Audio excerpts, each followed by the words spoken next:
Students, what is the most insane way you've ever cheated on an exam? Greece, summer of 2003. The national high school exams had just finished for me.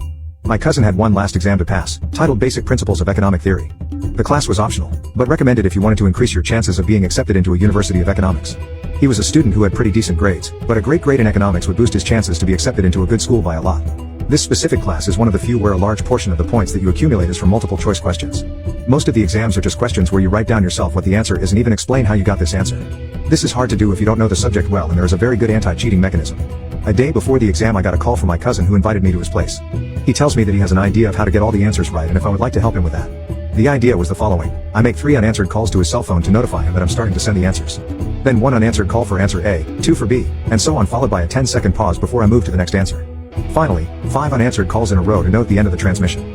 Since cell phones were not allowed in the exams, the basic concept revolved around having it in his pocket and using the vibration to identify the answers. So, we tried a couple of times.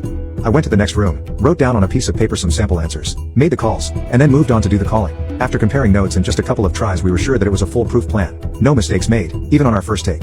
Again, we are in the year 2003. Cell phones were a thing among teenagers for only a couple of years so far, and we're talking about those ugly Nokia things that were vibrating your soul with each call.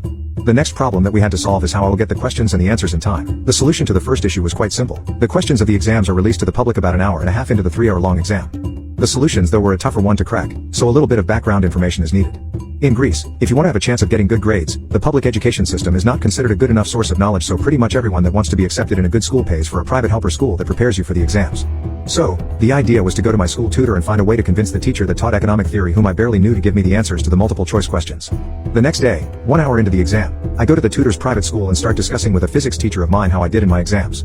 The economics teacher, whose help I desperately needed, was not there yet, and anxiety started building up. To add insult to injury, an earthquake happens. After about half an hour the teacher arrives, but the questions have not been released yet due to the earthquake.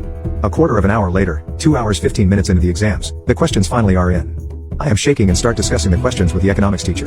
The way I remember this conversation is pretty much something like the following. My fearful voice goes, "So, I should consider economic schools. It's an amazing science. What would the answer to this question be?" My teacher responds, "That would be A, I believe." Trembling even harder, I say, "Wow. That's amazing. The next question seems even more interesting. How would you respond if you got asked this question?" Teacher, now looking at me like I'm some kind of a madman, "See, I think?" I recall being so nervous for no obvious reason, trying to get the answers to the exam questions as fast as possible, and the teacher that barely knew me answering as if she was afraid that I was going to stab her in the gut if she didn't answer. After getting all the multiple choice answers, she started analyzing the answers to the lengthy questions, so I gave a lame excuse to leave the room and start making calls to my helpless cousin. I went into my room 20 minutes before the end of the exam and started making unanswered calls. 10 minutes later I was done and I ran to the school. The exam finished later than usual due to a delayed start time, but my cousin ended up getting all the multiple choice answers right. She owes me one.